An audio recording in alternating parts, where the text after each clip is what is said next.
ആദ്യ മണിക്കൂറിൽ ചിത്രം തദ്ദേശ സ്വയംഭരണ തെരഞ്ഞെടുപ്പിലേക്ക് തന്നെ ചിത്രം തെളിയുന്നു, കളം തെളിയുന്നു. പ്രഖ്യാപനം ഈ നവംബർ 5-ന് മുൻപ് തന്നെ ഉണ്ടാകും.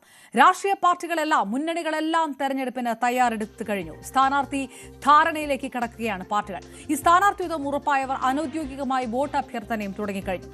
ചുമരുകൾ ബുക്ക് ചെയ്തും പാർട്ടി ചിഹ്നം വരച്ചും പോസ്റ്ററുകൾ പതിച്ചും പാർട്ടികൾ കളം നിറയുകയാണ്. സ്ഥാനാർത്ഥികളെ പ്രഖ്യാപിച്ച് SDPയും രംഗത്തെത്തി. കോഴിക്കോട് ജില്ലാ പഞ്ചായത്തിൽ 28 ഡിവിഷനുകളിലേക്കുള്ള സ്ഥാനാർത്ഥികളെയാണ് പ്രഖ്യാപിച്ചത്. മത്സരിക്കുന്ന വാർഡുകളും ഡിവിഷനുകളും 2020യും വ്യക്തമാക്കിയിട്ടുണ്ട്. ഇന്ന് ചേരുന്ന CPM LDF നേതൃയോഗങ്ങൾ തദ്ദേശ തെരഞ്ഞെടുപ്പ് ഒരുക്കങ്ങൾ ചർച്ച ചെയ്യും.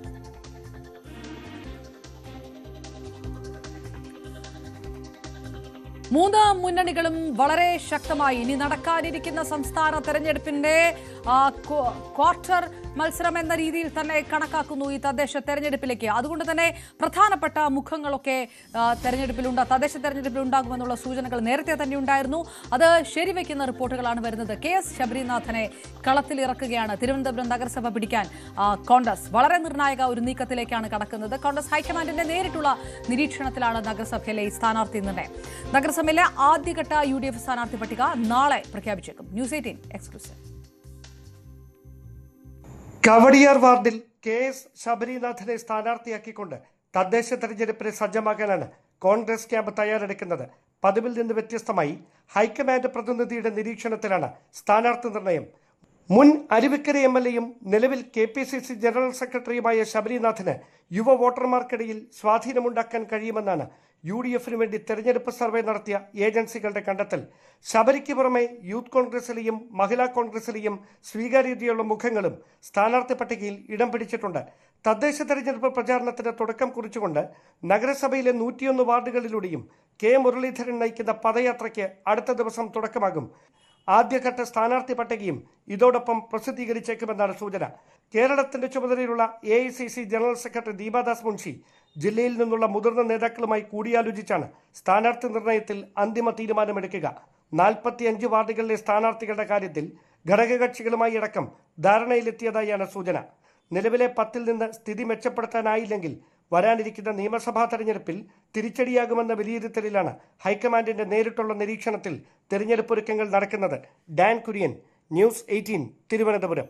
പ്രചാരണ പ്രവർത്തനങ്ങൾ നിരീക്ഷിക്കാൻ തന്നെ കോൺഗ്രസിന്റെ കോർ കമ്മിറ്റി തന്നെ ഒരുങ്ങുന്ന സാഹചര്യമൊക്കെയാണ് UDFിൽ ഉള്ളത്. തദ്ദേശ തെരഞ്ഞെടുപ്പിന് കോൺഗ്രസ് നൽകി പ്രാധാന്യം കണക്കിലെടുത്താണ് KS ശബരിനാഥനെ സ്ഥാനാർത്ഥിയാക്കുന്നതെന്നാണ് K മുരളീധരൻ ന്യൂസ് 18നോട് പ്രതികരിച്ചത്. ആദ്യഘട്ട പട്ടിക നാളെ പുറത്തിറക്കുമെന്ന് മുരളീധരൻ.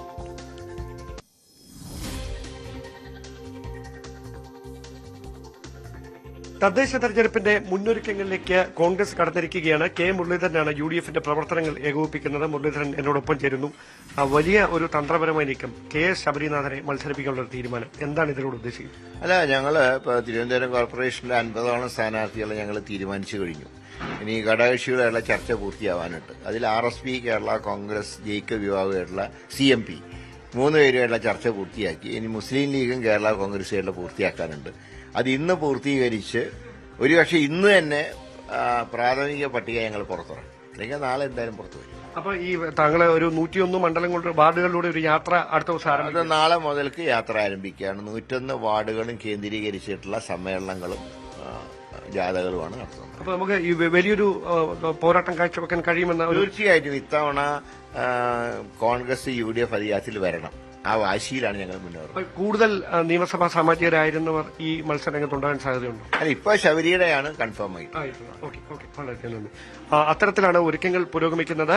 K മുരളീധരനാണ് തെരഞ്ഞെടുപ്പിന്റെ പ്രവർത്തനങ്ങൾക്ക് ചുക്കാൻ പിടിക്കുന്നത്. അദ്ദേഹം ഇന്ന് തന്നെ ഈ കഴിയുമെങ്കിൽ പ്രാഥമിക പട്ടിക പുറത്തിറക്കാനുള്ള ക്രമീകരണങ്ങളുടെ ഭാഗമായുള്ള ചർച്ചകളിലേക്ക് കടക്കുകയാണ് എന്നാണ് നമ്മളോട് വ്യക്തമാക്കിയിരിക്കുന്നത്. ക്യാമറമാൻ സന്തോഷ് കുമാറിനൊപ്പം ഡാൻ കുര്യൻ, ന്യൂസ് 18. തദ്ദേശ തെരഞ്ഞെടുപ്പിന്റെ കളം വ്യക്തമാകുമ്പോൾ, ചിത്രം വ്യക്തമാകുമ്പോൾ ഏത് തരത്തിലാണ് കച്ചം മുറുക്കുന്നത്? 3 മുന്നണികളും 3 വിവിധ രാഷ്ട്രീയ പാർട്ടികളും എന്നുള്ള ഒരു ചോദ്യമൊക്കെയാണ്. ഞങ്ങളുടെ പ്രതിനിധികൾ ചേരുകയാണ് വിവിധ ഇടങ്ങളിൽ നിന്ന്. ആദ്യം ഡാൻ കുര്യൻ ഉണ്ട്, BJP വിവരങ്ങളുമായി BV അരുണൊപ്പം G ശ്രീജിത്ത്, ഡാൻ ഇപ്പോൾ CV അനുമോദൊക്കെ നമുക്കൊപ്പം ചേരുന്നുണ്ട്. ആദ്യം ഡാനിലേക്ക്. ഡാന് 2021 ഒരു തുടർ ഭരണം കിട്ടുക എന്നുള്ളത് തദ്ദേശ തെരഞ്ഞെടുപ്പിന്റെ വിജയത്തിന് ശേഷമാണെന്ന് CPM തന്നെ അനുമാനിക്കുന്ന ഒരു സാഹചര്യമാണ്. സ്വാഭാവികമായിട്ടും കോൺഗ്രസ് ഈ മാറി തിരുവനന്തപുരം അടക്കം ഒരല്പം UDF പിന്നോക്കം നിൽക്കുന്ന സ്ഥലങ്ങളിലൊക്കെ ശക്തിപ്പെടുത്തുക, അങ്ങനെ കൂടുതൽ ആത്മവിശ്വാസത്തോടുകൂടി സംസ്ഥാന തെരഞ്ഞെടുപ്പിലേക്ക് കടക്കുക, ഇത് തന്നെയാണോ കോൺഗ്രസിന്റെ പ്രധാനപ്പെട്ട അജണ്ട? KPCC ഇതൊരു സംസ്ഥാന തെരഞ്ഞെടുപ്പ് മോഡിൽ തന്നെ ഒരു പ്രീ ക്വാർട്ടർ എന്ന രീതിയിൽ തന്നെ കണക്കാക്കുന്നു. അതുകൊണ്ടാണ് ശബരി അടക്കമുള്ള പേരുകൾ സ്ഥിരീകരിക്കുന്നു. ഒരുപക്ഷെ ഇനിയും പരമാവധി മുതിർന്ന നേതാക്കളൊക്കെ തെരഞ്ഞെടുപ്പിൽ പങ്കെടുക്കാനുള്ള ഒരു സാധ്യത. അങ്ങനെ ഇടത് സർക്കാരിന് തദ്ദേശ തെരഞ്ഞെടുപ്പ് തന്നെ ലക്ഷ്യമിട്ടുകൊണ്ട് വീഴ്ചകൾ പറഞ്ഞുകൊണ്ടുള്ള ഒരു പ്രചാരണത്തിലേക്ക് കടക്കാൻ കഴിയുക, അതാണോ കോൺഗ്രസിന്റെ ഒരു അജണ്ട, ഒരു പ്രചാരണ തന്ത്രം? ആ തരത്തിലാണോ തുടങ്ങുന്നത്?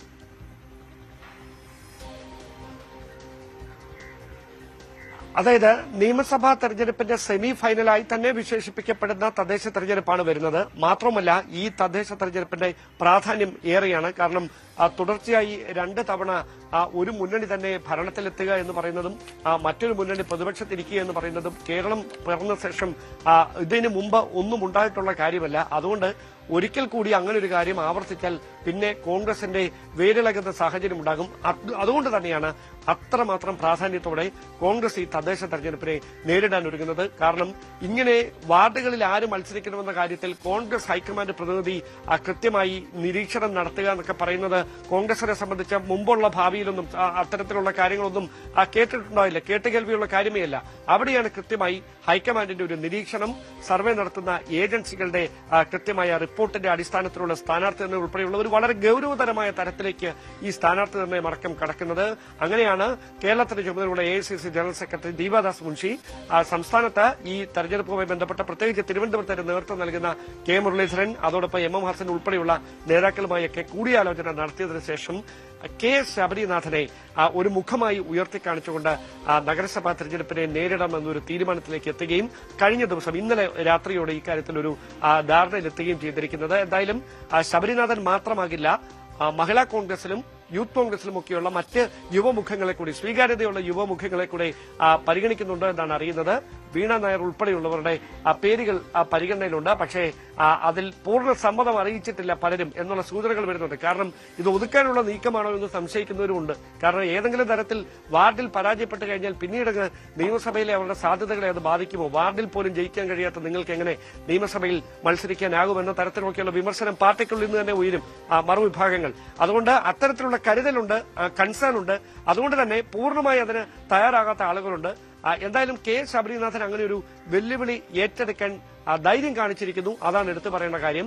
ശബരിനാഥനുമായി മുതിർന്ന നേതാക്കൾ തന്നെയാണ് ഇക്കാര്യം സംസാരിച്ച് ഈ തെരഞ്ഞെടുപ്പിന് തയ്യാറാകാൻ പറഞ്ഞത്. അല്പസമയം മുമ്പ് K. മുരളീധരൻ തന്നെ അക്കാര്യം നമ്മളോട് സ്ഥിരീകരിക്കുകയും ചെയ്തിട്ടുണ്ട്. എന്തായാലും കോൺഗ്രസ് വളരെ പ്രതീക്ഷയോടെ നോക്കിക്കാണുന്ന ഒരു തദ്ദേശ തെരഞ്ഞെടുപ്പ്, അതിന്റെ ആദ്യഘട്ട സ്ഥാനാർത്ഥി പ്രഖ്യാപനം ഉടൻ തന്നെ ഇന്നോ നാളെയോ വരുമെന്നാണ് നമുക്ക് അറിയാൻ കഴിയുന്നത്.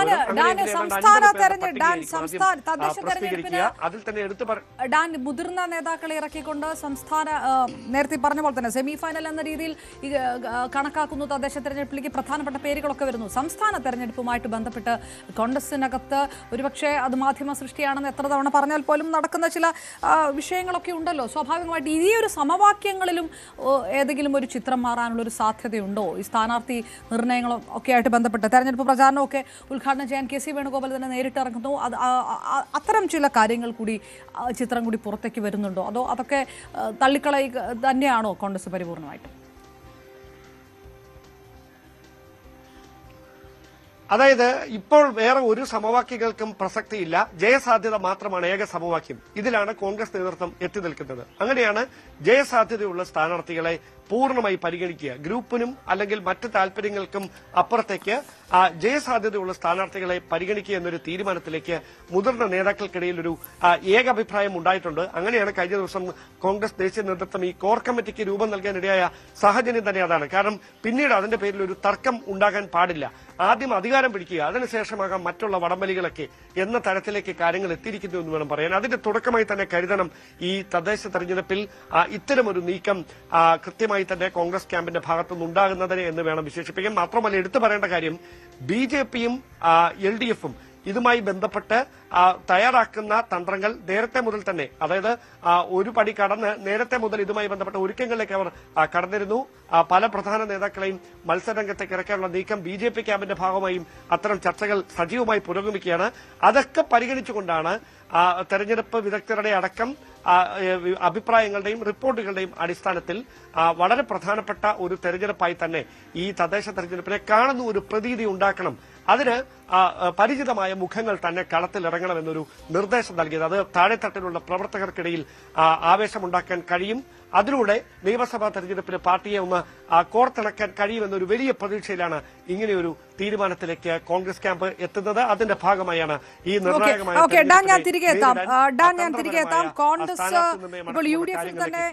യുഡിഎഫിൽ തന്നെ മറ്റ് രാഷ്ട്രീയ പാർട്ടികളുടെ ആവശ്യങ്ങളുണ്ട്. ഇതിൽ കോൺഗ്രസ് കൂടുതൽ വിട്ടുവീഴ്ച ചെയ്യേണ്ടി വരുമോ ഇത്തവണ എന്നുള്ള ഒരു ചോദ്യമൊക്കെ ഉണ്ട്. ഞാൻ ഡാനിലേക്ക് വരാം. ഡാൻ തുടരുക. ഡാനി പോളും കൊച്ചിയിൽ നിന്ന് നമുക്കൊപ്പം ചേരുന്നു. ഡാനി, മധ്യ കേരളവുമായി ബന്ധപ്പെട്ട് കോൺഗ്രസ്, CPM, അതോടൊപ്പം തന്നെ BJP പ്രധാനപ്പെട്ട രാഷ്ട്രീയ പാർട്ടികളുടെയും മുന്നണികളുടെയും ഒരു നീക്കങ്ങൾ ഏത് തരത്തിലൊക്കെയാണ്? സഭകളുടെ നിലപാടുകൾ, ഈ കഴിഞ്ഞ സമയങ്ങളൊക്കെ എടുത്ത സഭകളുടെ നിലപാടുകളുണ്ട്. ഇത് തദ്ദേശ തെരഞ്ഞെടുപ്പ് തൊട്ട് പ്രതിഫലിക്കുന്നത് ഇത് ആർക്ക് ഗുണമാകും, ആർക്ക് ഗുണകരമാകില്ല എന്നുള്ളൊരു വലിയ ചോദ്യം. മറ്റ് സമുദായ സമവാക്യങ്ങളൊക്കെ ഉണ്ട്. മധ്യകേരളവുമായിട്ട് ബന്ധപ്പെട്ട് തദ്ദേശ തെരഞ്ഞെടുപ്പിൻ്റെ ഒരു ചിത്രം നോക്കുമ്പോൾ പല ഘടകങ്ങളുണ്ട് ഇതിനകത്ത് എന്നാണോ മനസ്സിലാക്കുന്നത്? ഒപ്പം 2020 അടക്കമുള്ള അവരുടെ സ്ഥലത്ത് ശക്തി തെളിയിച്ചിട്ടുള്ള പാർട്ടികളുടെ സാന്നിധ്യവുമുണ്ട്. കൂടുതൽ കോംപ്ലിക്കേറ്റഡ് ആണോ മധ്യകേരളത്തിൽ നിന്നുള്ള ചിത്രം?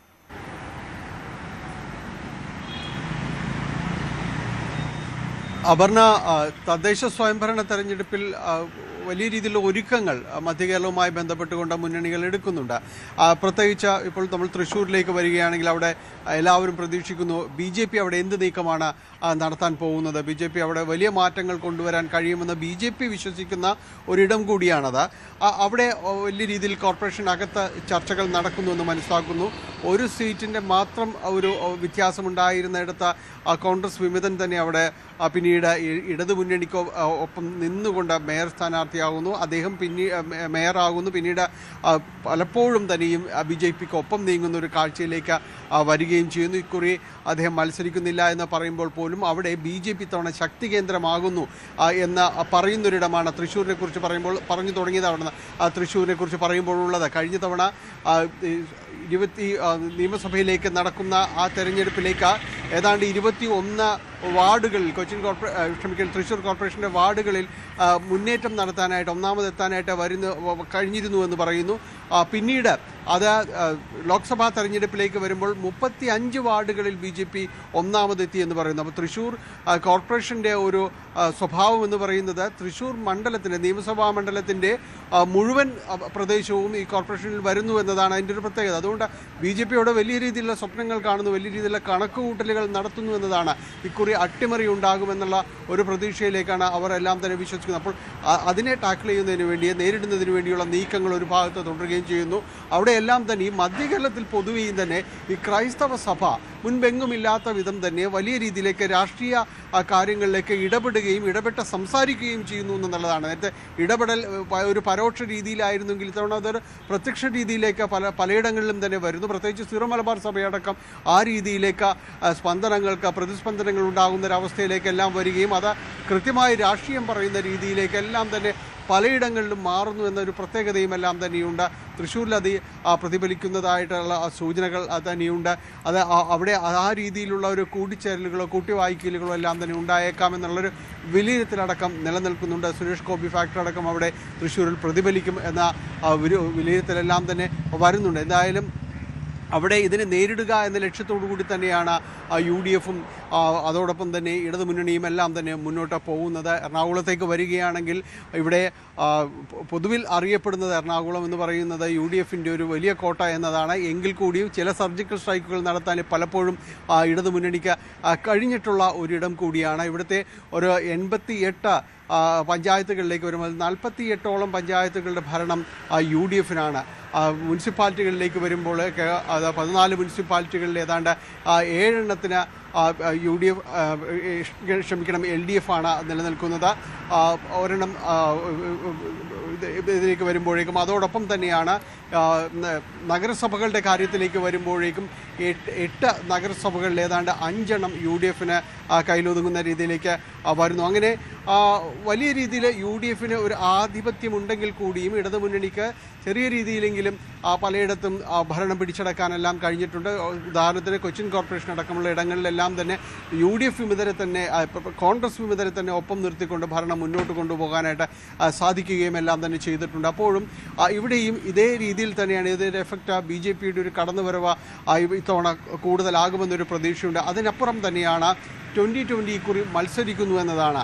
കൊച്ചിൻ കോർപ്പറേഷനിലേക്ക് വരുമ്പോൾ അതിൻ്റെ ഒരു മുഴുവൻ സീറ്റിലും 2020 മത്സരിക്കുമ്പോൾ അത് ആരുടെ വോട്ടുകൾ ചോർത്തുമെന്ന ഒരു കണക്കുകൂട്ടൽ എല്ലാവരും തന്നെ നടത്തുന്നുണ്ട്. പ്രത്യേകിച്ച് അതൊരു UDF വോട്ടുകളാകാനുള്ള ഒരു സാധ്യതയാണ് കൂടുതലായിട്ടുമുള്ളത്. കാരണം അത് അവരുടെ തട്ടകമായ 2020യുടെ തട്ടകമായ കുന്നത്തുനാട് വിജയിച്ച ചേരുവ തന്നെയാണത്. കൃത്യമായും UDF വോട്ടുകളുടെ ഒരു ശോഷണം അവിടെ സംഭവിക്കുകയും എല്ലാം തന്നെ ഉണ്ടാവുകയും ചെയ്തിട്ടുണ്ട്. അത് തന്നെ ഇവിടേക്ക് ഇവർ മത്സരിക്കുന്നിടങ്ങളിലേക്ക് വരുമ്പോൾ സ്വാഭാവികമായും അവർ പിടിക്കുന്ന വോട്ടുകൾ UDF വോട്ടുകൾ കൂടുതലാകാനുള്ളൊരു സാധ്യതയുണ്ട് എന്ന വിലയിരുത്തലാണ്. അത് കുറച്ച് ആശ്വാസം ഇടതുമുന്നണിക്ക് പകരുന്നുണ്ട് എന്ന കാര്യത്തിൽ സംശയമൊന്നുമില്ല. അതുകൊണ്ട് കൊച്ചിൻ കോർപ്പറേഷനിലും വീണ്ടും ഒരു ടേൺ കൂടി ഇടതുമുന്നണി പ്രതീക്ഷിക്കുന്ന ഒരു സ്ഥിതിയാണുള്ളത്. അങ്ങനെ പൊതുവിൽ ഇവിടേക്ക് വരുമ്പോൾ മറ്റൊരു ഫാക്ടർ നിലനിൽക്കുന്നത് CPM-ആയുള്ള ഒരു തർക്കം ചിലയിടങ്ങളിൽ CPM-നുണ്ട്. പ്രത്യേകിച്ച് തൃക്കാക്കര നഗരസഭയിലേക്ക് വരുമ്പോൾ അവിടെ ഒരു 2 വാർഡുകളെ ചൊല്ലിയുണ്ടായിരുന്നൊരു തർക്കം അത് രൂക്ഷമാകുകയും അത് പരസ്യ പ്രതികരണത്തിലേക്ക് CPM വരികയും ചെയ്തിട്ടുണ്ട്. ആ വാർഡുകളിൽ ഇനി വിട്ടുതരാനോ കൈവശപ്പെടുത്താനോ പറ്റില്ല എന്ന രീതിയിലേക്ക് തന്നെ വന്നിട്ടുണ്ട്. അപ്പോൾ ഇത്തരം കാര്യങ്ങളെല്ലാം തന്നെ ഈ ചുരുങ്ങിയ ദിവസങ്ങളിൽ തന്നെ പരിഹരിക്കപ്പെട്ടു പോയാൽ മാത്രമേ ഇടതുമുന്നണിക്ക്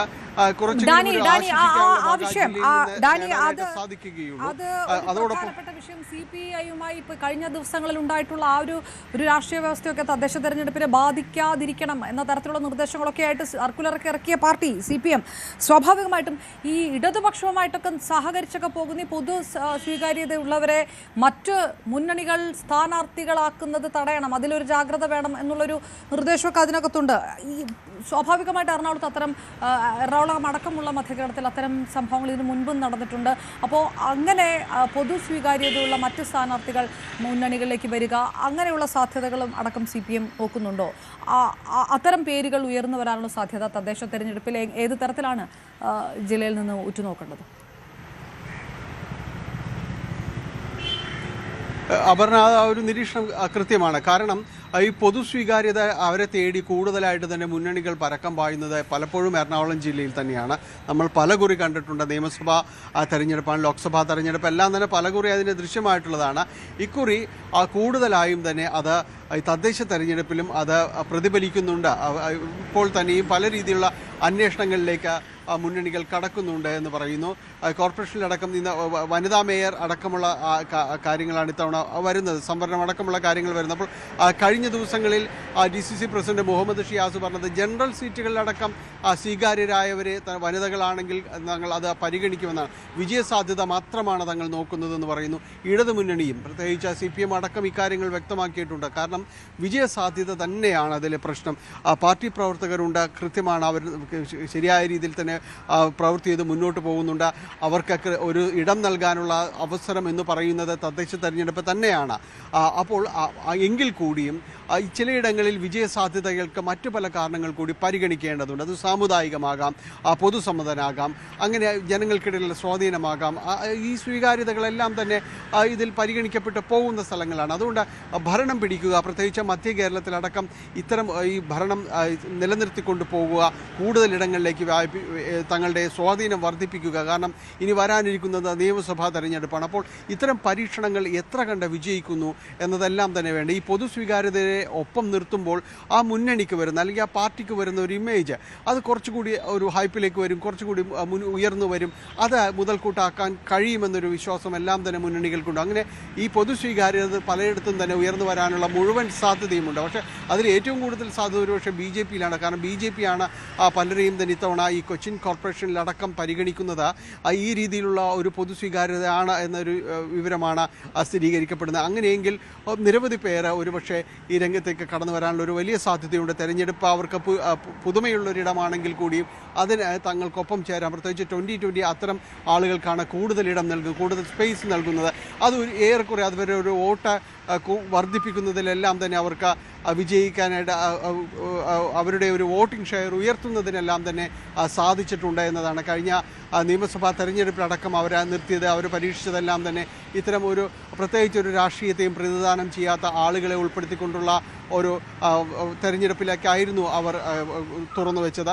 അത് ഏറെക്കുറെ വിജയിക്കുന്ന ഒരു അവസ്ഥയിൽ, കാരണം വോട്ട് ഉയർത്തുന്നതിനെല്ലാം തന്നെ അവർക്ക് അതിന് സഹായമായിട്ടുണ്ട് എന്നൊരു വിലയിരുത്തലുണ്ട്. അതൊരു പാഠപുസ്തകമായിട്ട് തന്നെ മറ്റുള്ളവരും കാണുന്നുണ്ട്. ഏതായാലും അത്തരം പരീക്ഷണങ്ങൾ തദ്ദേശ തെരഞ്ഞെടുപ്പിൽ വ്യാപകമായി, പ്രത്യേകിച്ച് മധ്യ കേരളത്തിലടക്കം അത് പരീക്ഷിക്കപ്പെട്ടേക്കാം. അപർണ. റൈറ്റ്, ഡാനി ഇപ്പോൾ കൂടിയാണ് വിവരങ്ങൾ നൽകിയത്. നമുക്ക് ഡാൻ കുര്യൻ തുടരുന്നുണ്ട്, ഒപ്പം ശ്രീജിത്ത് കോട്ടയത്ത് നിന്നുണ്ട്. മലപ്പുറത്ത് നിന്ന് CV അനുമോദിലേക്ക് കടക്കുന്നു. അടുത്തത് അനുമോദ്, ലീഗുമായി ബന്ധപ്പെട്ട് ഇപ്പോൾ UDF കോൺഗ്രസ് വളരെ കൃത്യമായി തന്നെ ഇതൊരു സെമി ഫൈനൽ എന്ന തരത്തിൽ തിരുവനന്തപുരത്ത് തന്നെ പ്രധാനപ്പെട്ട പേരുകൾ സ്ഥാനാർത്ഥി നിർണയത്തിൽ ശബരിനാഥ് തൊട്ട് അത് തുടങ്ങുകയാണ് എന്ന് കെ മുരളീധരൻ തന്നെ പറയുന്നു. പദയാത്രയ്ക്ക് തുടക്കമിടുന്നു. ആ തരത്തിൽ തുടങ്ങുമ്പോൾ വടക്കോട്ട് പോകുമ്പോൾ ഏത് തരത്തിലാണ് UDF-ന്റെ ഒരു തന്ത്രം എന്നുള്ള വിഷയമാണ്. ഇപ്പോൾ RSP ആണെങ്കിലും ലീഗാണെങ്കിലും ഒക്കെ ചോദിക്കുന്ന കൂടുതൽ സീറ്റുകൾ കൊടുക്കാൻ ബാധ്യസ്ഥരാകുന്നു കോൺഗ്രസ് എന്നുള്ളൊരു വിഷയം കൂടിയുണ്ട്. ഏതെങ്കിലും തരത്തിലൊരു വിട്ടുവീഴ്ച കോൺഗ്രസിന് ചെയ്യാതെ കഴിയുകയില്ല എന്ന ഒരു തരത്തിൽ ലീഗിൻ്റെ 3 ടേം തൽക്കാലം അതിൽ മാറി ഇളവ് നൽകിയതിലുണ്ടായ യൂത്ത് ലീഗിൽ നിന്ന് ഉയർന്ന വിഷയങ്ങൾ ഒരു വശത്ത്, PV അൻവറുമായി ബന്ധപ്പെട്ട് അൻവർ നേരത്തെ തന്നെ സ്ഥാനാർത്ഥികളെ പ്രഖ്യാപിച്ച് UDF-നെ സമ്മർദ്ദത്തിലാക്കാൻ നടത്തിയ നീക്കമൊക്കെയുണ്ട്. ഇങ്ങനെ പല തരത്തിലുള്ള ഒരു കോമ്പിനേഷൻ UDF-ഉമായിട്ട് നിൽക്കുമ്പോൾ ഏത് തരത്തിൽ മലബാറിൽ ഇത്തവണ ഇടതുപക്ഷം കാണുന്ന പ്രതീക്ഷ, BJP-യെ സംബന്ധിച്ചിടത്തോളം കൂടുതൽ ഹിന്ദു കമ്മ്യൂണിറ്റിയെ കൂടെ നിർത്തി വോട്ട് പിടിക്കാമെന്ന് പ്രതീക്ഷിക്കുന്ന സ്ഥലങ്ങൾ, ഏത് തരത്തിലാണ് വടക്കൻ കേരളത്തിൽ നിന്നുള്ള ചിത്രം?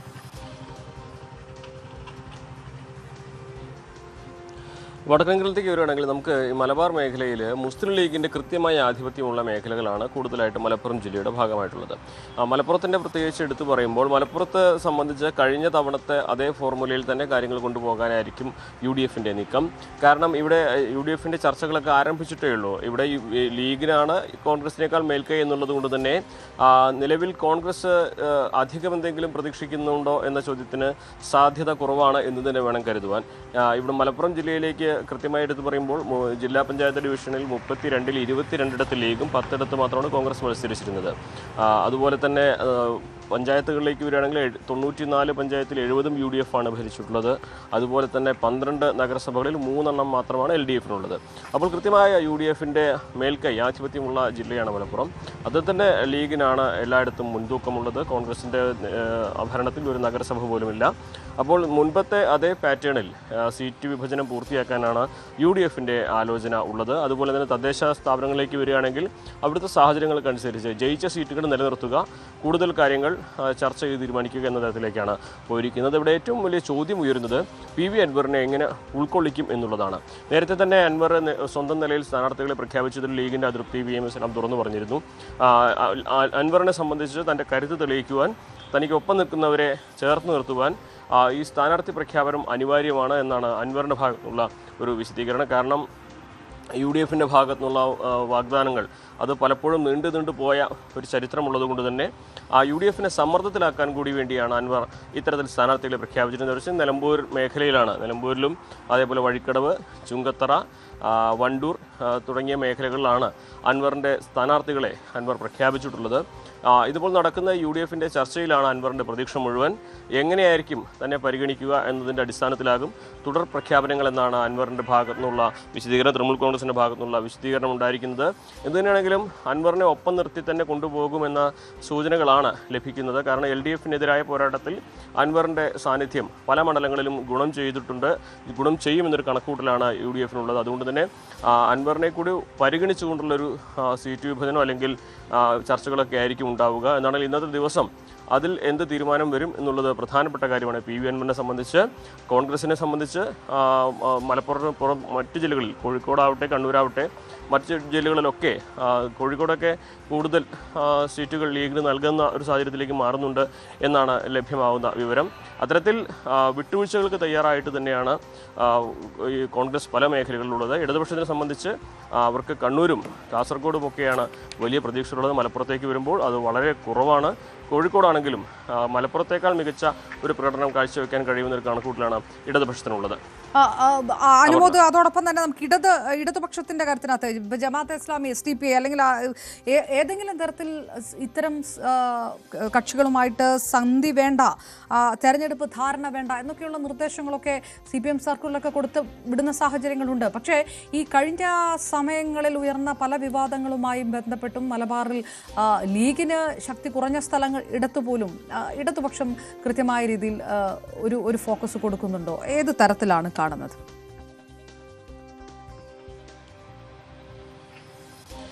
കഴിഞ്ഞ കുറേ വർഷങ്ങളായിട്ട് നമ്മൾ തദ്ദേശഭരണ തിരഞ്ഞെടുപ്പിൽ കാണുന്ന ഒരു ഫോർമുല ജയിക്കാൻ ആവശ്യമായ തരത്തിൽ സഖ്യകക്ഷികളെ ഉണ്ടാക്കി അടവ് നയം രൂപീകരിക്കുക എന്നുള്ളതാണ്. അത് വെൽഫെയർ പാർട്ടിയുമായിട്ടും SDPIയുമായിട്ട് വരെ എല്ലാ കക്ഷികളും സാഹചര്യം അനുസരിച്ച് ഇവിടെ വിട്ടുവീഴ്ച ചെയ്തിട്ടുണ്ട്. പക്ഷേ ഇത്തവണത്തെ ഒരു പ്രത്യേകത, വെൽഫെയർ പാർട്ടി അവരുടെ ആ പിന്തുണ നേരത്തെ തന്നെ UDFിനൊപ്പമായിരിക്കുമെന്ന സൂചനകൾ നൽകിയിട്ടുണ്ട് എന്നുള്ളതാണ്. അതായത് മുൻപൊക്കെ ഒരു വാർഡിൽ ഒരു പഞ്ചായത്തിൽ LDFിനൊപ്പമാണെങ്കിൽ മറ്റൊരു പഞ്ചായത്തിൽ UDFിനൊപ്പമാകുമെന്ന തരത്തിലേക്കുള്ള നയങ്ങൾ വെൽഫെയർ പാർട്ടി സ്വീകരിച്ചെങ്കിൽ ഇത്തവണ UDFിനൊപ്പമാകുമെന്നൊരു തരത്തിലുള്ള സൂചന നൽകുമ്പോൾ അത് സ്വാഭാവികമായിട്ട് ഇവിടെ LDFിനെ സംബന്ധിച്ച് പല വാർഡുകളും അവർക്ക് പല പഞ്ചായത്തുകളും ഈ അടവ് നയത്തിൻ്റെ പിന്തുണയുടെ പിടിച്ചെടുക്കാനുള്ള സാധ്യത കുറയ്ക്കുന്നു എന്നുള്ളതാണ് പ്രധാന വശം. നമ്മൾ 2016 മുതൽ കാണുന്നതാണ് മലപ്പുറത്തെ പല പഞ്ചായത്തും ജനകീയ മുന്നണി, സാമ്പാർ മുന്നണി എന്നെല്ലാം പേരിട്ടിട്ടുള്ള ലീഗിനെതിരെ മറ്റെല്ലാ കക്ഷികളും ഒന്നിച്ചു നിന്ന് ഭരണം പിടിച്ചെടുക്കുകയും തുടർന്ന് ലീഗിനെ പ്രതിപക്ഷത്തേക്ക് എത്തിക്കുകയും ചെയ്യുന്ന നടപടികൾ. അപ്പോൾ ഇത്തവണ വെൽഫെയർ പാർട്ടി പക്ഷേ അവരുടെ തീരുമാനം ഇത്തരത്തിലാണെന്ന് പ്രഖ്യാപിച്ച സാഹചര്യത്തിൽ ഇടതുപക്ഷത്തിനൊപ്പം അവരുണ്ടാകില്ല എന്ന കാര്യം തന്നെയാണ് നമുക്ക് മനസ്സിലാക്കാൻ കഴിയുന്നത്. അതോടൊപ്പം തന്നെ SDPIയും തവണ ഒറ്റയ്ക്ക് മത്സരിക്കാൻ ആർക്കും പിന്തുണയില്ല എന്നൊക്കെയാണ് പ്രഖ്യാപിച്ചിരിക്കുന്നത്. ഒരുപക്ഷെ അത് ഏതെങ്കിലും തരത്തിലുള്ള സാഹചര്യങ്ങൾക്കനുസരിച്ച് മാറ്റം വരുമോ എന്നുള്ളതും കണ്ട് തന്നെ അറിയേണ്ടതാണ്. BJPയെ സംബന്ധിച്ച് പാലക്കാടാണ് അവരുടെ ഏറ്റവും വലിയ പ്രതീക്ഷയുള്ള ഒരു മേഖല. അതോടൊപ്പം തന്നെ മലപ്പുറം ജില്ലയിലാകട്ടെ അവർക്ക് സീറ്റുകളുണ്ട് പല നഗരസഭകളിലും പഞ്ചായത്തുകളിലൊക്കെ. താനൂരാവട്ടെ, നിലമ്പൂരാവട്ടെ അവിടെയൊക്കെ BJPയുടെ ശക്തി അവർക്ക് സാന്നിധ്യം തെളിയിക്കാൻ കഴിഞ്ഞിട്ടുള്ളതാണ്. അതിനൊപ്പം കോഴിക്കോടാവട്ടെ അങ്ങനെ മുൻപ് സാന്നിധ്യം അറിയിച്ചിടത്ത് കൂടുതൽ സീറ്റുകൾ നേടി അവരുടെ കഴിഞ്ഞ 5 വർഷത്തെ വളർച്ച തെളിയിക്കുന്ന തരത്തിലേക്കുള്ള സാഹചര്യം തീർക്കുകയാണ് BJPയും ലക്ഷ്യമിടുന്നത്. എന്നാണെങ്കിലും ഇവിടെ ഇത്തവണ മലബാറിലെ തെരഞ്ഞെടുപ്പിൻ്റെ ചിത്രം തെളിയുമ്പോൾ 2 പ്രധാനപ്പെട്ട ചോദ്യങ്ങൾക്കാണ് ഉത്തരം കണ്ടെത്തേണ്ടത്. ഒന്ന്, നേരത്തെ സൂചിപ്പിച്ചതിൽ PV അൻവറിൻ്റെ സാഹചര്യം, PV അൻവറിനെ UDF ഒപ്പം ചേർക്കുമോ അതോ അകറ്റി നിർത്തുമോ എന്നുള്ളത്. രണ്ടാമതായിട്ട് വെൽഫെയർ പാർട്ടിയുടെ പിന്തുണ പ്രഖ്യാപനം വരികയാണെങ്കിൽ അത് ഏതെല്ലാം മേഖലകളിൽ LDFിന് ദോഷം ചെയ്യും. അതായത് മുൻപ് പലപ്പോഴും അടവ് നയത്തിൻ്റെ ഭാഗമായി LDFിനൊപ്പം നിന്ന വെൽഫെയർ പാർട്ടി ഇത്തവണ പൂർണ്ണമായും UDFിനുമാകുമ്പോൾ എന്തെല്ലാം മാറ്റങ്ങൾ അവിടെ ഉണ്ടാകും? UDFിന് മലബാർ മേഖലയിൽ അത് ഗുണം ചെയ്യുമ്പോൾ ആ പിന്തുണ മധ്യ കേരളത്തിലും തെക്കൻ കേരളത്തിലും തിരിച്ചടി ഉണ്ടാകുന്ന സാഹചര്യം ഉണ്ടാക്കുമോ എന്നുള്ളതും കണ്ടു തന്നെ അറിയേണ്ടതാണ്. CV അനുമോദ വിവരങ്ങൾ നൽകുന്നത് മലബാറിലെ ഒരു ചിത്രമാണ്. മധ്യ കേരളത്തിൽ നിന്ന് G ശ്രീജിത്ത് നമുക്ക് പോലും നേരത്തെ ഡാനിപ്പോൾ എറണാകുളത്ത് നിന്ന് കൊച്ചിയിൽ നിന്ന് നൽകിയതുപോലെ സമുദായ സമവാക്യങ്ങളടക്കം നിർണായകമാകുന്ന ഒരു സ്ഥലം കൂടിയാണ്. ഞാൻ ശ്രീത്തിലേക്ക് കടക്കുന്ന മുമ്പ് ഡാൻ കുര്യനിലേക്ക് ഒരിക്കൽ കൂടി. ഡാന്, നമ്മൾ നേരത്തെ പറഞ്ഞു നിർത്തിയത് കോൺഗ്രസ് തിരുവനന്തപുരം തൊട്ട് എടുക്കുന്ന ആ ഒരു ജാഗ്രത കൃത്യമായ രീതിയിൽ KPCC കോൺഗ്രസിൻ്റെ കോർ കമ്മിറ്റി തന്നെ ഈ പ്രചാരണ യാത്രകളൊക്കെ നിരീക്ഷിക്കാനൊക്കെ ഉണ്ടാകുക. ആ തരത്തിൽ തലപ്പത്ത് നിന്ന് തുടങ്ങുന്നു തദ്ദേശ തെരഞ്ഞെടുപ്പിനുള്ള ഒരുക്കങ്ങൾ എന്നുള്ള ഒരു വിലയിരുത്തലൊക്കെയാണ്. അപ്പോഴും UDFിൽ RSP ആണെങ്കിലും ലീഗാണെങ്കിലും ഒക്കെ ഈ കൂടുതൽ സീറ്റുകൾ ചോദിക്കുന്ന ഒരു ഘട്ടമുണ്ട്. കഴിഞ്ഞ തവണത്തതുപോലെ അത് മാറ്റി നിർത്താൻ കഴിയില്ല. ഇത്തവണ തദ്ദേശ തെരഞ്ഞെടുപ്പിലെ തൊട്ട് അത് പരിഹരിച്ച് മുന്നോട്ട് പോകേണ്ടി വരും. തിരുവനന്തപുരം കോർപ്പറേഷനിൽ തന്നെ ഈ ആവശ്യങ്ങൾ ലീഗിൻ്റെ ഭാഗത്തുനിന്നും RSPയുടെ ഭാഗത്തുനിന്നും ഉന്നയിക്കപ്പെട്ടിട്ടുമുണ്ട്. ഏത് തരത്തിലായിരിക്കും ഈ ഘടകകക്ഷികളെ കൂടി ചേർത്ത് പിടിച്ചുകൊണ്ട് കോൺഗ്രസ് തന്നെ വിട്ടുവീഴ്ച ചെയ്തുകൊണ്ട് ഇതല്ലാണ്ട് മറ്റെന്തെങ്കിലും അജണ്ട പാർട്ടിയുടെ മുന്നിലുണ്ടോ?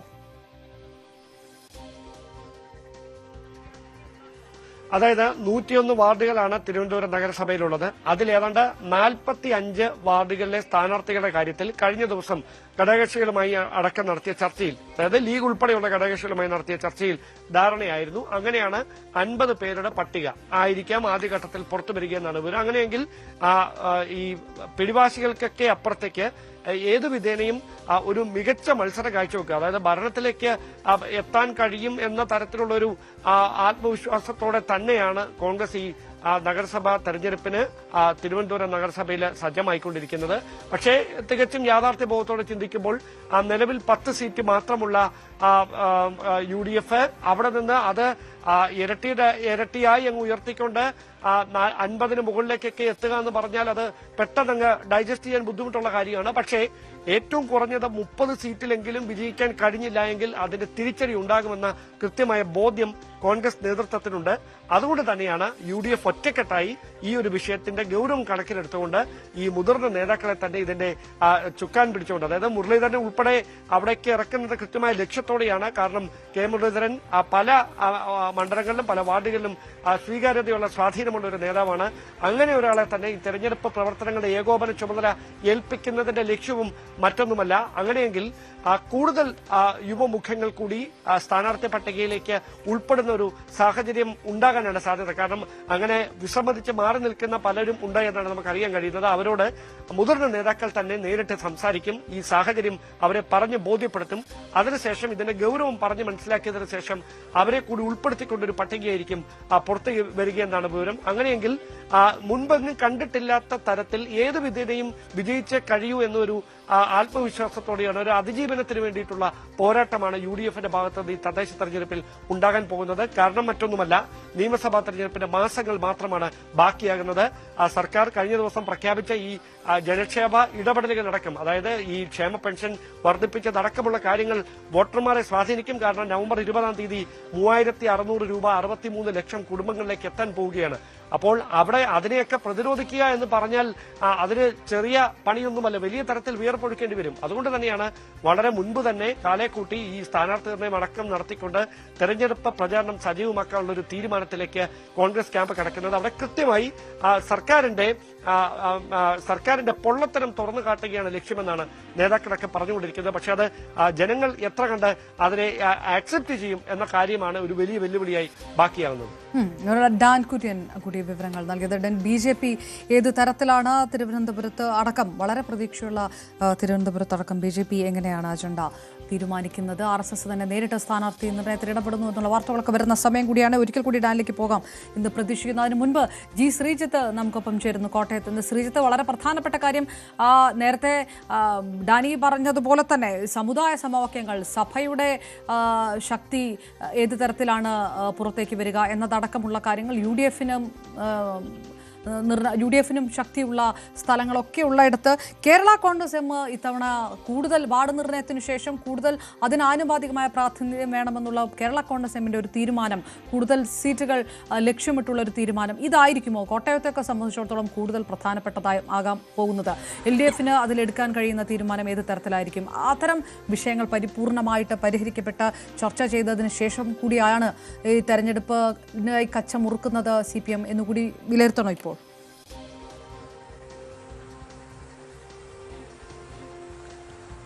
അപർണ, കോട്ടയത്തെ തദ്ദേശ തെരഞ്ഞെടുപ്പിനെ നമുക്ക് കേവലം ഒരു ചെറിയ ക്യാൻവാസിലേക്ക്, കോട്ടയത്തെ തെരഞ്ഞെടുപ്പ് എന്നുള്ള ക്യാൻവാസിലേക്ക് ഒതുക്കാൻ കഴിയില്ല എന്നുള്ളതാണ്. കുറച്ചുകൂടി വിശാലമായ രാഷ്ട്രീയം അതിനുണ്ട് എന്ന് നമ്മൾ ചേർത്ത് വായിക്കേണ്ടി വരും. പ്രത്യേകിച്ച് കേരള കോൺഗ്രസുകളുടെ സാന്നിധ്യം തന്നെയാണ് വളരെ പ്രധാനപ്പെട്ടത്. നമുക്കറിയാം, കഴിഞ്ഞ തദ്ദേശ തെരഞ്ഞെടുപ്പിൽ കേരള കോൺഗ്രസ് എം മുന്നണി വിട്ട ശേഷമുള്ള, UDF വിട്ട ശേഷമുള്ള തെരഞ്ഞെടുപ്പാണ്. അതുകൊണ്ട് തന്നെ വലിയ നേട്ടം ഇടതുമുന്നണിക്ക് ഉണ്ടാക്കാൻ കേരള കോൺഗ്രസ് എമ്മിൻ്റെ സാന്നിധ്യം കഴിഞ്ഞു.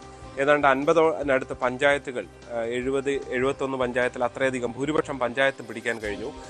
ബ്ലോക്ക് പഞ്ചായത്തുകൾ ഏതാണ്ട് ഒന്നൊഴികെ ബാക്കിയെല്ലാം പിടിച്ചു. ജില്ലാ പഞ്ചായത്ത് ഭരണം നിലനിർത്തി. നഗരസഭകളിൽ കാര്യമായ മുന്നേറ്റം ഉണ്ടാക്കാൻ ഇടതുമുന്നണിക്ക് കഴിഞ്ഞില്ല എങ്കിൽ പോലും പാല പോലെ വർഷങ്ങളായി UDF-നൊപ്പം നിന്ന ചില നഗരസഭകൾ പിടിക്കാനും കഴിഞ്ഞിട്ടുണ്ട്. അപ്പോൾ അതാണ് അവിടുത്തെ ഒരു സാഹചര്യം. അപ്പോൾ ഇത്തവണ കരുത്ത് തെളിയിക്കേണ്ടത് UDF ആണ് എന്നുള്ളതാണ്. അതായത് നേരത്തെ മുതൽ പറഞ്ഞുകൊണ്ടിരുന്നത് കോൺഗ്രസ് ഉണ്ട്, ജോസഫ് ഗ്രൂപ്പ് ഉണ്ട്, ഇതൊക്കെ ഉണ്ടെങ്കിൽ തന്നെ ജില്ലയിൽ വലിയൊരു മുന്നണിയായി മാറാൻ UDF-ന് കഴിയുമെന്നുള്ളതാണ്. പക്ഷെ കഴിഞ്ഞ തദ്ദേശ തെരഞ്ഞെടുപ്പ്, അതിനുശേഷം നടന്ന നിയമസഭാ തെരഞ്ഞെടുപ്പിലൊന്നും സാഹചര്യം അങ്ങനെയല്ല.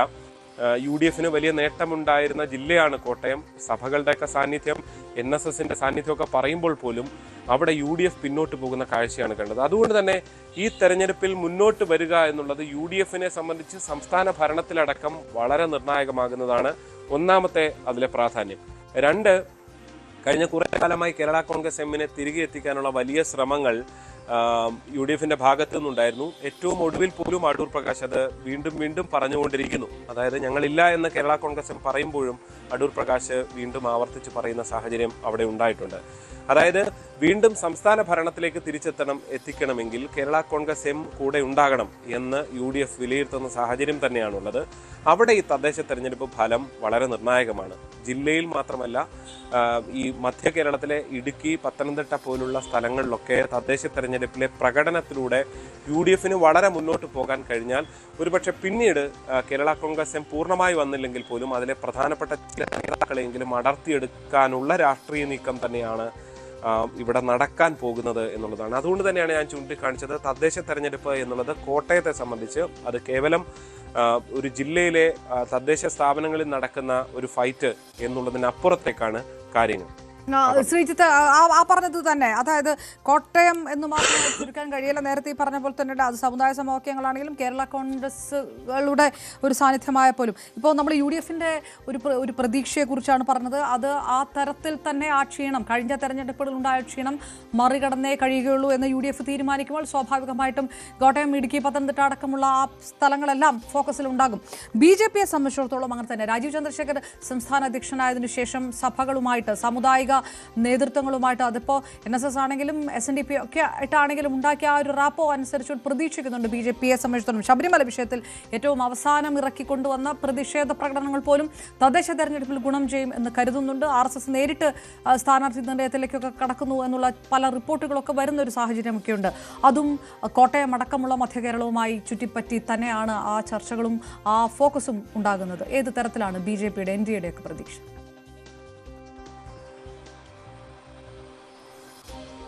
തീർച്ചയായും NDA താഴെത്തട്ടിൽ വലിയ രീതിയിലുള്ള പ്രവർത്തനം നടത്തിയ ശേഷമുള്ള ഒരു തെരഞ്ഞെടുപ്പാണ് മധ്യകേരളത്തിൽ നടക്കുന്നത് എന്നുള്ളതാണ്. കഴിഞ്ഞ കുറേ കാലമായി സഭകളെ ഒപ്പം കൂട്ടാനുള്ള വലിയ ശ്രമങ്ങൾ നടക്കുന്നു. അരമനകൾ തോറും സംസ്ഥാന അധ്യക്ഷൻ തന്നെ പോയി നേരിട്ട് സമ്പർക്കമുണ്ടാക്കുന്നു.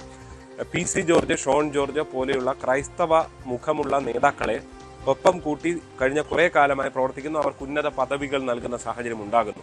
അവിടെ PC ജോർജിന്റെ സാന്നിധ്യം, പ്രത്യേകിച്ച് PC ജോർജിന്റെ പൂഞ്ഞാർ മണ്ഡലത്തിലുള്ള ചില പഞ്ചായത്തുകളെങ്കിലും പിടിച്ചെടുക്കാൻ കഴിഞ്ഞില്ലെങ്കിൽ അത് PC ജോർജിനും ഷോൺ ജോർജിനും അത് വലിയ ചോദ്യചിഹ്നമായി നിൽക്കുന്ന ഒരു പ്രതിസന്ധിയുണ്ട്. അവരുടെ കരുത്തുകൂടി അവർ തെളിയിക്കേണ്ട സാഹചര്യം കൂടിയുണ്ട്.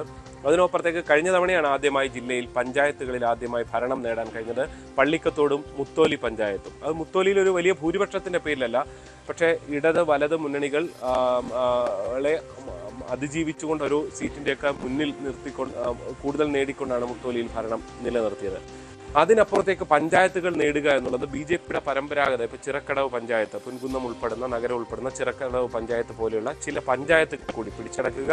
പൂഞ്ഞാർ, പാല പോലുള്ള നിയോജക മണ്ഡലങ്ങളിലെ പലയിടത്തും PC ജോർജിന്റെയും ഷോൺ ജോർജിന്റെയും സാന്നിധ്യത്തിലൂടെ നേടിയെടുക്കുക. കോട്ടയം നഗരസഭയിൽ കഴിഞ്ഞ തവണ വലിയ നേട്ടമുണ്ടായി, 8 സീറ്റ് കിട്ടുന്ന സാഹചര്യം ഉണ്ടായത്. അതിൽ നിന്നും നഗരസഭകളിലെല്ലാം ഏതാണ്ട് മുന്നോട്ട് പോവുക.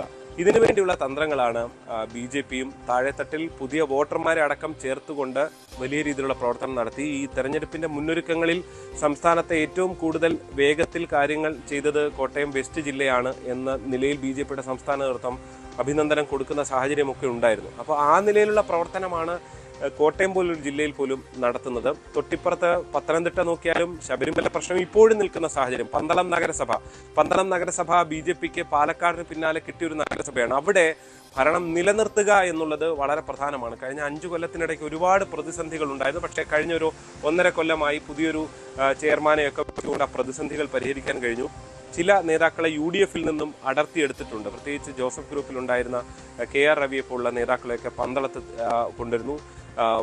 CPIക്കൊക്കെ സഹകരിച്ച് നിന്ന് ചില ആളുകളെ കൊണ്ടുവരുന്നു. അങ്ങനെ പന്തളം നഗരസഭ നിലനിർത്തുക എന്നുള്ളത് മാത്രമല്ല, അതിനപ്പുറത്തേക്ക് ജില്ലയിൽ കൂടുതൽ പഞ്ചായത്തുകൾ പിടിക്കുക എന്നത് ശബരിമലയുടെ ഒരു എഫക്റ്റായി അവിടെ നിലനിർത്തേണ്ട സാഹചര്യമുണ്ട്. തൊടുപുഴ നഗരസഭയിൽ വലിയ നേട്ടം കഴിഞ്ഞ തെരഞ്ഞെടുപ്പിൽ BJP ഉണ്ടാക്കിയതാണ്. അവിടെയും അതായത് ഉള്ളിടത്തെല്ലാം കൂടുതൽ മുന്നോട്ട് പോകുക എന്നുള്ളത് BJPയെ സംബന്ധിച്ച് വളരെ പ്രധാനപ്പെട്ടതാണ്. അതിൽ ശബരിമല പ്രശ്നം മൂലം ഉണ്ടാകുന്ന വോട്ടുകൾ മാത്രമല്ല, സഭകളുടെ വോട്ടുകളും ഇക്കാര്യത്തിൽ നിർണായകമാണ്.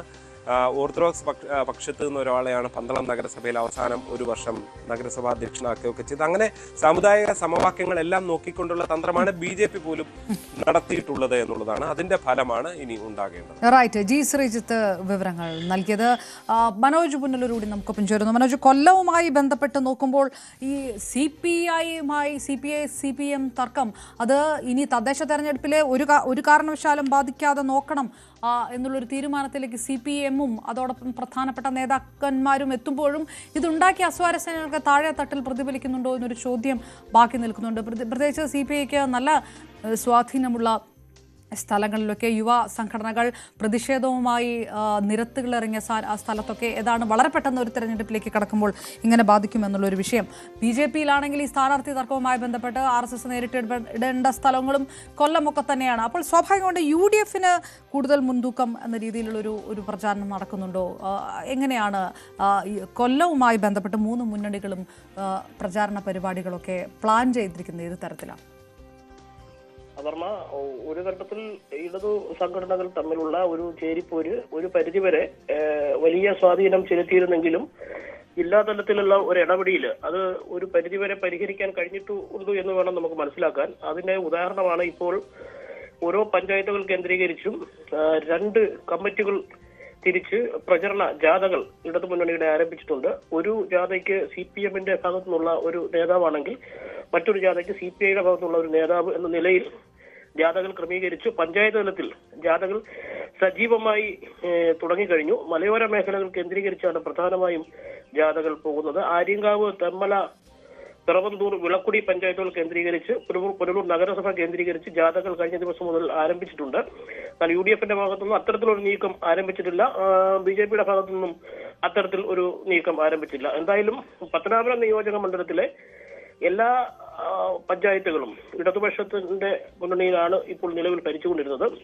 അതിൽ വിളക്കുടി ഗ്രാമപഞ്ചായത്ത് മാത്രമായിരുന്നു UDF-ന്റെ കൈവശമുണ്ടായിരുന്നത്. അത് ആദ്യ 3 വർഷം കഴിയുമ്പോഴേക്ക് UDF-ലുണ്ടായിരുന്ന 2 മെമ്പർമാർ കൂറുമാറി ഇടതുപക്ഷത്ത് വരികയും അങ്ങനെ ഇടതുപക്ഷത്തിന് ഭരണം ലഭിക്കുകയും ചെയ്ത ഒരു സാഹചര്യം നിലവിലുണ്ടായിരുന്നു. അങ്ങനെ പത്തനാപുരം നിയോജക മണ്ഡലത്തിലെ നോക്കുകയാണെങ്കിൽ എല്ലാ വാർഡുകളിലും എല്ലാ പഞ്ചായത്തുകളിലും ഇടതുപക്ഷം ഭരിക്കുന്നത് കൊണ്ട് തന്നെ ഒരു കൂടുതൽ മേൽക്കോയ്മ ലഭിക്കും എന്നുള്ള നിലയിലുള്ള പ്രവർത്തനങ്ങളാണ് ആരംഭിക്കുന്നത്.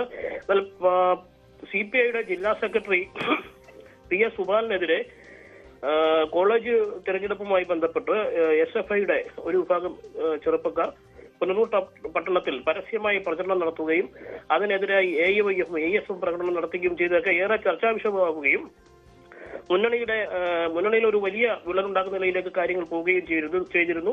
പക്ഷെ അതെല്ലാം പരിഹരിച്ച് മുന്നോട്ട് പോകുവാൻ പുനലൂർ മണ്ഡലത്തിൽ നിലവിൽ സാധിച്ചിട്ടുണ്ട്. പത്തനാപുരം മണ്ഡലത്തില് BJP-ക്കും കോൺഗ്രസിനും ഇടതുപക്ഷത്തിനും തലവേദനയായി വരാൻ സാധ്യതയുള്ളത് 2020-യുടെ പ്രചരണമാണ്. എല്ലാ പഞ്ചായത്തുകളിലും വലിയ തോതിലുള്ള പോസ്റ്റർ ഒട്ടിപ്പും ചുവരെഴുത്തും ഉൾപ്പെടെ ഇപ്പോൾ പൂർത്തിയാക്കി കഴിഞ്ഞു. ഇനി സ്ഥാനാർത്ഥികളുടെ പേര് മാത്രം എഴുതിയാൽ മതി എന്നുള്ള നിലയിലേക്കാണ് അവരുടെ പ്രവർത്തനങ്ങൾ ബഹുദൂരം പോയിക്കഴിഞ്ഞു. എല്ലാ വാർഡുകളിലേക്കും സംവരണ വാർഡുകൾ കൂടി തീരുമാനപ്പെടുത്തി എല്ലാ വാർഡുകളിലേക്കും വേണ്ട സ്ഥാനാർത്ഥികളെ പറ്റി ഏകദേശം ഒരു ധാരണ ആക്കിയിട്ടുണ്ടെന്ന് തന്നെയാണ് ഔദ്യോഗികമായും അവരുടെ ഭാഗത്തു നിന്നും നമുക്ക് മനസ്സിലാക്കാൻ സാധിച്ചത്. കൊല്ലം മണ്ഡലത്തിലും ഇടതുപക്ഷത്തിന് ഒരു ഒത്തൊരുമ സൃഷ്ടിച്ചിട്ടുണ്ട്. BJP-യുടെ സ്ഥാനാർത്ഥികളെ പറ്റി ഔദ്യോഗിക തീരുമാനമായിട്ടില്ല. അത് പുനലൂർ മണ്ഡലത്തിൽ വരുമ്പോൾ ചിത്രം നേരെ വ്യത്യസ്തമാകുന്ന നിലയിലേക്കാണ് കാര്യങ്ങൾ പോകുന്നത്. മുസ്ലിം ലീഗിന്റെ സ്ഥാനാർത്ഥിയായിരുന്നു കഴിഞ്ഞ പ്രാവശ്യം പുനലൂരിൽ മത്സരിച്ചുകൊണ്ടിരുന്നത്. എന്നാൽ മുസ്ലിം ലീഗ് മാറി കോൺഗ്രസിന് സീറ്റ് ലഭിക്കാൻ സാധ്യതയുണ്ട് എന്നൊരു സൂചനയുണ്ട്. ഒപ്പം തന്നെ DMK-യുടെ ഒരു വലിയ മുന്നേറ്റം പുനലൂർ നഗരസഭയിൽ ഉണ്ട്. ത്രിതല നഗരസഭാ തെരഞ്ഞെടുപ്പ് ഉൾപ്പെടെ 36 വാർഡുകളിലും DMK മത്സരിക്കുന്നു. ഒപ്പം കൂടാതെ പുനലൂർ മണ്ഡലത്തിൽ DMK-യുടെ സംസ്ഥാന സെക്രട്ടറി തന്നെ മത്സരിക്കുന്ന ഒരു സാഹചര്യവും ഉണ്ടാകും എന്നുള്ള സൂചനയാണ് ഇപ്പോൾ നമുക്ക് ലഭിക്കുന്നത്. അപർണ, റൈറ്റ്. മനോജ് പുനലൂർ കൂടിയാണ് വിവരങ്ങൾ നൽകിയത്. വീണ്ടും നമ്മൾ തലസ്ഥാനത്തേക്ക് കടക്കുമ്പോൾ VV അരുണും നമുക്കൊപ്പം ചേരുന്നു.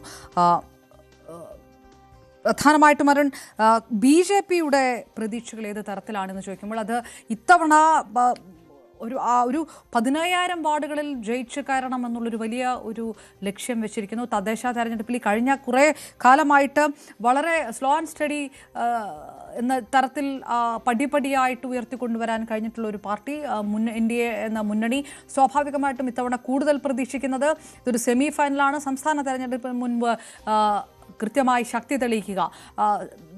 പുതിയ അധ്യക്ഷൻ വന്നതിന് ശേഷം തദ്ദേശ തെരഞ്ഞെടുപ്പാണ് ഫോക്കസ് ചെയ്യുന്നതെന്ന് പലതവണ ആവർത്തിക്കുകയും ചെയ്തതാണ്. കോർപ്പറേഷൻ തൊട്ട് BJP കണക്കാക്കുന്ന ആ ഒരു പ്ലാൻ ഏത് തരത്തിലാണ്? ചിലയിടങ്ങളിൽ സ്ഥാനാർത്ഥി തർക്കമുണ്ടെന്നും RSS തന്നെ നേരിട്ട് ഇടപെടുകയാണ് എന്നുള്ള വിവരങ്ങളൊക്കെ റിപ്പോർട്ടുകളൊക്കെ വരികയും ചെയ്തിട്ടുണ്ട്. ഏത് തരത്തിലാണ് തിരുവനന്തപുരം മുതൽ ഇങ്ങോട്ട് കാസർഗോഡ് വരെ BJP കണക്കാക്കുന്ന പ്രതീക്ഷകൾ ഏത് തരത്തിലാണ്? അപർണ, പാലക്കാട് 12 നഗരസഭകളാണ് കഴിഞ്ഞ തവണ BJPക്ക് ഉണ്ടായിരുന്നത്. ഇത്തവണ കഴിഞ്ഞ തവണയും അതിന് മുമ്പത്തെ തവണയും ഒക്കെ തിരുവനന്തപുരം നഗരസഭ പിടിക്കുമെന്ന് ഉറപ്പിച്ച ഒരു രീതിയിലായിരുന്നു BJP മുന്നോട്ട് പോയത്. 2 തവണയും അതിന് സാധിച്ചില്ല. ഇത്തവണ പാലക്കാട് നിലനിർത്തുക അത്ര എളുപ്പമല്ല. വലിയ പ്രശ്നങ്ങൾ അവിടെ ഉൾപാർട്ടി പ്രശ്നങ്ങളുണ്ട്. ഏറ്റവും ഒടുവിൽ പാലക്കാട് നഗരസഭാ അധ്യക്ഷ പ്രമീള രാഹുൽ മാങ്കൂട്ടത്തിനൊപ്പം BJP വലിയ സമരം പ്രഖ്യാപിച്ചിരിക്കുമ്പോഴും രാഹുൽ മാങ്കൂട്ടത്തിനൊപ്പം വേദി പങ്കിട്ടതടക്കം വലിയ ചർച്ചയായിട്ടുണ്ട്. പ്രമീളയെ കോൺഗ്രസിലേക്ക് സ്വാഗതം ചെയ്ത സാഹചര്യമൊക്കെ അവിടെ നിലനിൽക്കുന്നു. പന്തളത്തും വലിയ പ്രശ്നങ്ങളുണ്ട്. അവിടെ വലിയ അതിർത്തി ജനങ്ങൾക്ക് ഭരണത്തിനെതിരെയുണ്ട്. അങ്ങനെ പന്തളവും അത്ര സുഖമല്ല BJPക്ക് നിലനിർത്താൻ. അതിനപ്പുറത്തേക്കാണ്, അതിന് പുറമെയാണ് ഇനി നഗരസഭകൾ പിടിച്ചെടുക്കേണ്ടത്. തിരുവനന്തപുരം ഇത്തവണയും BJP ലക്ഷ്യമായി തന്നെ കൊണ്ടു നടക്കുന്നു. അത് അമിത്ഷാ നേരിട്ട്